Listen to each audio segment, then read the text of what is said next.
Welcome to Fusion360. This is Aathif. Today we are going to simulate a crank and slider mechanism, somewhat like this. So will be three-part series. First one will be modeling, second one will be assembling or joining it together, the third one will be motion study. So let's get started with the new design. So file, new design.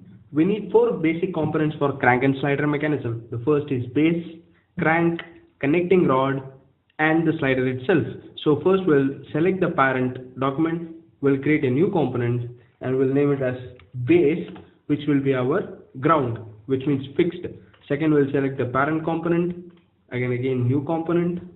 So one second, we'll parent component, new component, it will be crank. The third component, selecting the parent component, the third component is connecting rod.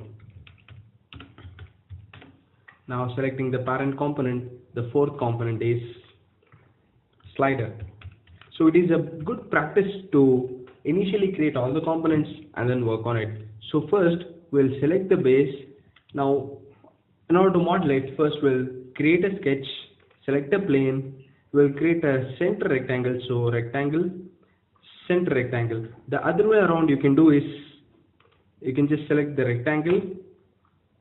I'll just D for dimension tool, selecting the line, I'll just give it 20 mm, and again D for dimension tool, selecting this line, it will be 100 mm. So it's Q for press pull, select the face, put 5 mm, enter.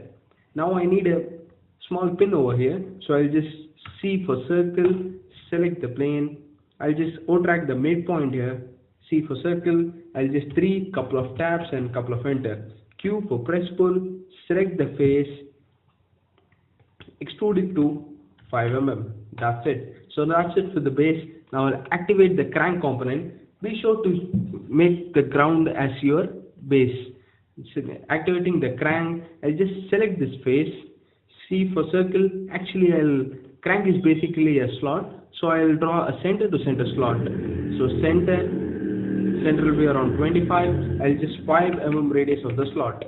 And now I need another circle over here, C for circle, select the center, 3 mm diameter of the circle, that's it. So Q for press pull, select the face, extrude it to minus 3 mm. So basically we are done with the crank, this is it. Now we'll go to connecting rod, activate the connecting rod, select this face.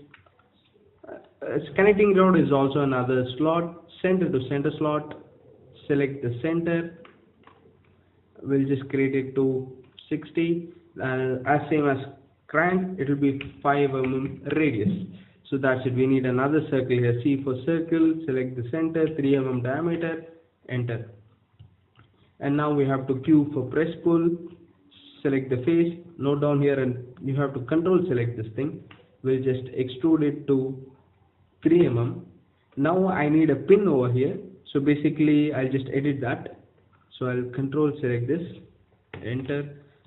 I can use the same sketch to extrude the pin over there, so that I have to expand the connecting rod browser, sketches, and I have to toggle the visibility of the sketch.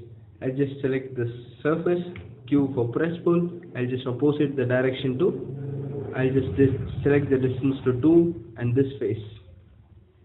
I'll just select this 3 mm, that's fine, sorry, it just didn't work out. I'll just Q for press pull, select the face, I'll just give minus 3 mm, that's it. So great going with the connecting rod and I'm done. Finally, slider, activate the slider, we'll just select this face, R for rectangle, we'll just do 15 mm cross 15 mm. So couple of tabs and couple of enter. I just need the center, so I'll just click C for circle, I'll just O-track the center over there. So we just have to do this, voila, got it. 3 mm diameter, couple of tabs and enter, Q for press pull, selecting both the faces, we just have to extrude minus 10 mm, just as in case. As usual, I'll just expand the sketch browser, toggle the visibility. I can use the same sketch to extrude the pin, Q for press pull. I'll just give it as 5 mm, or just you can just increase it to 10 mm.